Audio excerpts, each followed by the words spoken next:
इंसान ने जन्म लिया है तब से लेकर जब तक आखिरी समय आएगा इंसान का, तो गौ माता से है। जब वो बचपन में पहले माँ का दूध पीता, उसके बाद गौ माता का दूध पीता, इंसान बड़ा हुआ, पला बड़ा, सब कुछ हुआ। और जब आखिरी समय भी चला जाएगा तो भी गौ माता का पंचगव्य लगेगा। जब वो जन्म लेता है, जब उसकी पूजा पाठ जो भी होता है, तो वो पंचगव्य लगता है। और पंचगव्य जो है वो गौ माता से ही हो, क्योंकि उसका गोबर, गूंतर और घी, कच्चा दूध, दही, ये सब मिलाकर पंचगव्य बनता है। जब हम गौ माता का कुछ नहीं कर सकते हैं तो हमारा क्या होगा। आज संसार में जो भी बीमारियां, जो कुछ भी आ रहा है, ये सब उसी का देन है, जो गौ माता का हम निरादर कर रहे हैं। जब बारिश लगती है, गौ माता जब घरों में दौड़ती है तो लोग डंडा लेकर उसको भगाते हैं। हर दिन, कोई दिन खाली नहीं गया कि जब हमें फ़ोन आता है कि भाई आपकी जेसीबी कहाँ है, उसको भेजो, गाय माता वहाँ पर मरी हुई है। दोस्तों, ये सोनू जी है, ये हर दिन इस टब को भरते हैं। और आजकल प्रचंड गर्मियाँ यहाँ पड़ी हुई है ज़िला कांगड़ा में। प्रचंड गर्मियों में सभी को पानी की ज़रूरत पड़ती है, ख़ास तौर से जो बेसहारा गाय होती है पानी के लिए, जो ढाबों में या जगह जगह जो नलके लगे होते हैं उनमें मुंह लगाती हुई नज़र आती है। लेकिन उस दौरान गाय को मारा जाता है, पीटा जाता है। लेकिन द्रमण में सोनू ढाबा है, यहाँ पर सोनू जी जो है वो जूस वगैरह बेचकर अपने परिवार का पालन पोषण करते हैं और साथ ही साथ गाय की सेवा करते हैं। तो सोनू जी का ये ढाबा द्रमण में है, बिल्कुल जहाँ पे HRTC की बसें रुकती हैं उसके बिल्कुल अपोजिट में है। सोनू जी से भी बात करेंगे।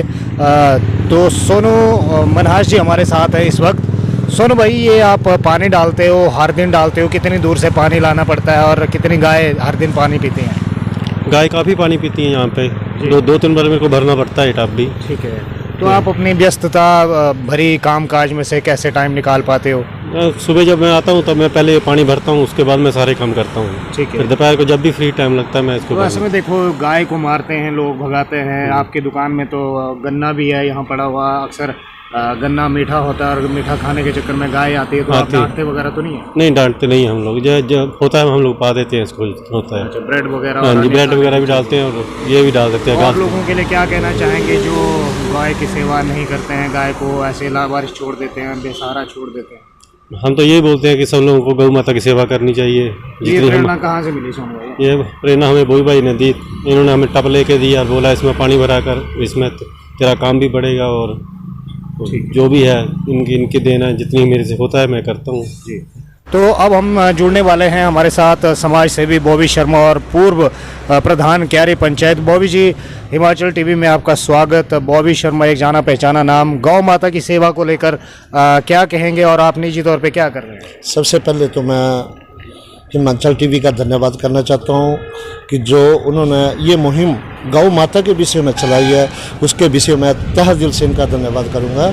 और साथ में इंसान की ज़िंदगी जो है एक गौ माता के साथ जुड़ी हुई है। जब से इंसान ने जन्म लिया है तब से लेकर जब तक आखिरी समय आएगा इंसान का, तो गौ माता से है। जब वो बचपन में पहले माँ का दूध पीता, उसके बाद गौ माता का दूध पीता, इंसान बड़ा हुआ, पला बड़ा, सब कुछ हुआ।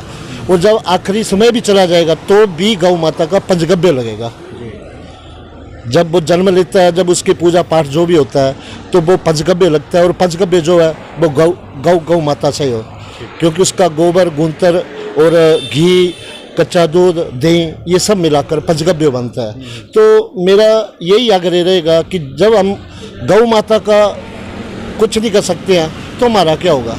आज संसार में जो भी बीमारियां, जो कुछ भी आ रहा है, ये सब उसी का देन है, जो गौ माता का हम निरादर कर रहे हैं। जब बारिश लगती है, गौ माता जब घरों में दौड़ती है तो लोग डंडा लेकर उसको भगाते हैं। हर दिन, कोई दिन खाली नहीं गया कि जब हमें फ़ोन आता है कि भाई आपकी जेसीबी कहाँ है, उसको भेजो, गाय माता वहाँ पर मरी हुई है। तो कई बार ऐसा है कि अभी को 10 दिन पहले शाहपुर कंस्टिट्यूंसी में ये जो हमारे पंचायत बनी है, नगर पंचायत बनी है, वहाँ पर हमारे नाले में गाय माता मरी हुई थी और 3-4 दिन हो गए। तो शाम को मेरे को फ़ोन आया तो उन्होंने बोला कि भाई गौ माता, जब हम वहाँ पर पहुँचे तो इतनी बदबू चली हुई थी, पर फिर भी हमने कोशिश करके उसको दुबाया।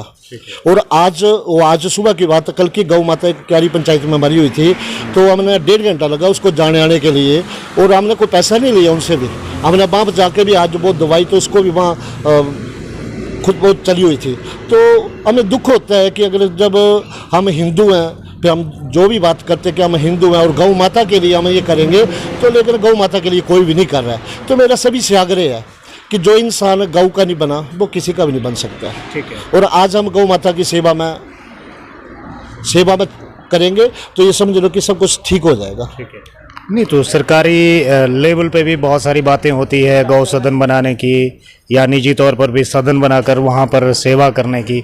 क्या आपने कभी ऐसी मुहिम नहीं छेड़ी कि आप सरकार से मिले हों, मंत्रियों से मिले? ऐसा था कि जब मैं पंचायत में पूर्व में उप प्रधान हो रहा तो हमने पंचायत में रेजोल्यूशन डाला, ग्राम सभा का रेजोल्यूशन डाला, और उस टाइम में हमने डीसी साहब के पास गए, उनसे आग्रह किया।